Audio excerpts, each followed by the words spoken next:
नमस्कार दोस्तों, इस वीडियो में फिजिक्स का टॉपिक हीट एंड टेम्परेचर से प्रश्न और उत्तर एमसीक्यू के रूप में देखेंगे। तो दोस्तों देर न करते हुए वीडियो को शुरू करते हैं और वीडियो के अंत तक बने रहेंगे। जिसका पहला प्रश्न है, एक मनुष्य का तापक्रम 60 डिग्री सेल्सियस है तो उसका तापक्रम फ़ारेनहाइट में क्या होगा? A 140 degree Fahrenheit, B 120 degree Fahrenheit, C 130 degree Fahrenheit, D 98 degree Fahrenheit. जिसका सही उत्तर है ए 140 डिग्री फ़ारेनहाइट। दूसरा प्रश्न है, किसी मनुष्य के शरीर का सामान्य तापक्रम होता है A 98 degree Fahrenheit, B 98 degree Celsius, C 68 degree Fahrenheit, D 66 degree Fahrenheit. जिसका सही उत्तर है ए 98 डिग्री फ़ारेनहाइट। तीसरा प्रश्न है, तप्त जल के थैलों में जल का प्रयोग किया जाता है क्योंकि ए यह सरलता से मिल जाता है, बी यह सस्ता है और हानिकारक नहीं है, सी इसकी विशिष्ट ऊष्मा अधिक है, डी जल को गर्म करना आसान है। जिसका सही उत्तर है सी इसकी विशिष्ट ऊष्मा अधिक है। चौथा प्रश्न है, धातु की चायदनियों में लकड़ी के हैंडल क्यों लगे होते हैं? ए लकड़ी ऊष्मा की कुचालक होती है, बी इससे बिजली का शॉक नहीं लगता है, सी इससे पात्र सुंदर लगता है, डी इसमें स्वच्छता होती है। जिसका सही उत्तर है ए लकड़ी ऊष्मा की कुचालक होती है। पांचवा प्रश्न है, गर्म पानी को मोटे कांच के गिलास के ऊपर छिड़का जाता है तो वह टूट जाता है, इसका क्या कारण है? ए अचानक ही गिलास विस्तारित हो जाता है, बी अचानक ही गिलास संकुचित हो जाता है, सी जल वाष्पित हो जाता है, डी गिलास रासायनिक रूप से जल के साथ प्रतिकृत होता है। जिसका सही उत्तर है ए अचानक ही गिलास विस्तारित हो जाता है। छठा प्रश्न है, पानी का घनत्व किस ताप पर अधिकतम होता है? ए 0 डिग्री सेल्सियस पर, बी 4 डिग्री सेल्सियस पर, सी -4 डिग्री सेल्सियस पर, डी 100 डिग्री सेल्सियस पर। जिसका सही उत्तर है बी 4 डिग्री सेल्सियस पर। सातवां प्रश्न है, जब बर्फ को 0 डिग्री सेल्सियस से 10 डिग्री सेल्सियस तक गर्म किया जाता है तो जल का आयतन ए इकसार रूप से बढ़ती है, बी इकसार रूप से कम होती है, सी पहले बढ़ती है और इसके बाद कम होती है, डी पहले कम होती है और इसके बाद बढ़ती है। जिसका सही उत्तर है डी पहले कम होती है और इसके बाद बढ़ती है। आठवां प्रश्न है, यदि जल को 10 डिग्री सेल्सियस से 0 डिग्री सेल्सियस तक ठंडा किया जाए तो ए जल का आयतन 4 डिग्री सेल्सियस तक तो कम होगा फिर बढ़ेगा, बी जल का घनत्व लगातार बढ़ेगा और 4 डिग्री सेल्सियस पर न्यूनतम हो जाएगा, सी जल का आयतन लगातार घटेगा और 4 डिग्री सेल्सियस पर न्यूनतम हो जाएगा, डी जल का घनत्व 4 डिग्री सेल्सियस तक घटेगा फिर बढ़ेगा।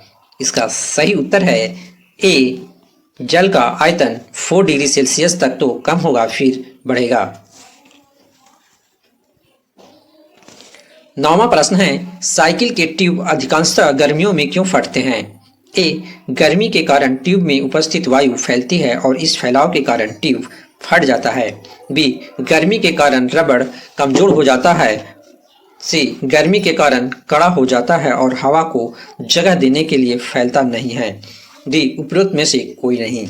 जिसका सही उत्तर है ए गर्मी के कारण ट्यूब में उपस्थित वायु फैलती है और इस फैलाव के कारण ट्यूब फट जाता है।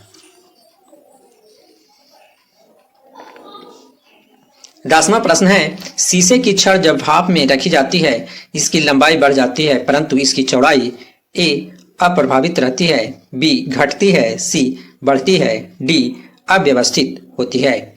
जिसका सही उत्तर है डी अव्यवस्थित होती है। 11वां प्रश्न है, लोलक घड़ियां गर्मियों में क्यों सुस्त हो जाती है? ए गर्मियों के दिन लंबे होने के कारण, बी कुंडली में घर्षण के कारण, सी लोलक की लंबाई बढ़ जाती है जिससे इकाई दोलन में लगा हुआ समय बढ़ जाता है, डी गर्मी में लोलक का भार बढ़ जाता है। जिसका सही उत्तर है सी लोलक की लंबाई बढ़ जाती है जिससे इकाई दोलन में लगा हुआ समय बढ़ जाता है। 12वां प्रश्न है, एक धातु की ठोस गेंद के अंदर कोटर है। जब इस धातु के गेंद को गर्म किया जाएगा तो कोटर का आयतन ए बढ़ेगा, बी घटेगा, सी नहीं बदलेगा, डी 2 गुना हो जाएगा। जिसका सही उत्तर है ए बढ़ेगा। 13वां प्रश्न है, जब किसी बोतल में पानी भरा जाता है और उसे जमने दिया जाता है तो बोतल टूट जाती है, क्योंकि ए पानी जमने पर फैलता है, बी बोतल हिमांक पर सिकुड़ती है, सी बोतल के बाहर का तापक्रम अंदर से ज्यादा होता है, डी पानी गर्म करने पर फैलता है। जिसका सही उत्तर है ए पानी जमने पर फैलता है।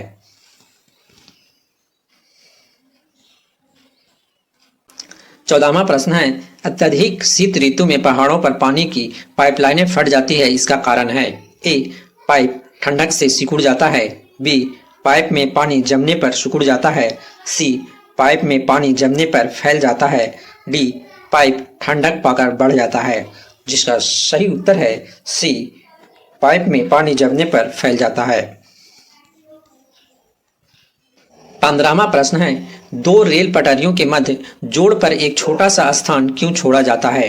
ए क्योंकि ऐसे स्थान छोड़ने से कुछ लागत बचेगी, बी क्योंकि धातु गर्म करने पर फैलती है तथा ठंडी होने पर संकुचित होती है, सी आवश्यक गुरुत्व बल उत्पन्न करने के लिए, डी इनमें से कोई नहीं।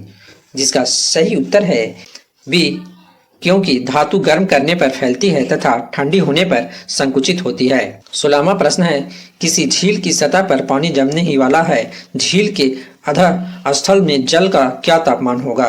ए 0 degree Celsius, B 1 degree Celsius, C 2 degree Celsius, D 4 degree Celsius. जिसका सही उत्तर है डी 4 डिग्री सेल्सियस। 17वां प्रश्न है, शीतकाल में जब ठंड से जल जम जाता है तब मछलियां और अन्य जलीय जीव ए जीवित रह सकते हैं क्योंकि जल का केवल ऊपरी सतह ही जमता है, बी अन्य गर्म स्थान पर चले जाते हैं, सी सुरक्षित जीवित रह सकते हैं क्योंकि उनमें ठंड बर्दाश्त करने की अंतर्निर्मित प्रणाली होती है, डी मर जाते हैं। जिसका सही उत्तर है ए जीवित रह सकते हैं क्योंकि जल का केवल ऊपरी सतह ही जमता है। 18वां प्रश्न है, ऊष्मा के संचरण की विधि है? ए चालन, बी संवहन, सी विकिरण, डी उपरोक्त सभी। जिसका सही उत्तर है डी उपरोक्त सभी। 19वां प्रश्न है, ऊष्मा के संचरण की किस विधि में पदार्थ के अणु एक स्थान से दूसरे स्थान तक स्वयं नहीं जाते? ए चालन, बी संवहन, सी विकिरण, डी तीनों। जिसका सही उत्तर है ए चालन। 20वां प्रश्न है, द्रवों तथा गैसों में ऊष्मा का स्थानांतरण निम्नलिखित में से किस विधि द्वारा होता है? ए चालन, बी संवहन, सी विकिरण, डी इनमें से सभी। जिसका सही उत्तर है बी संवहन। तो दोस्तों इस वीडियो में 20 MCQ देखें जो फिजिक्स के टॉपिक्स हीट एंड टेम्परेचर से संबंधित था। तो मिलते हैं नेक्स्ट वीडियो में। जय हिंद, जय भारत।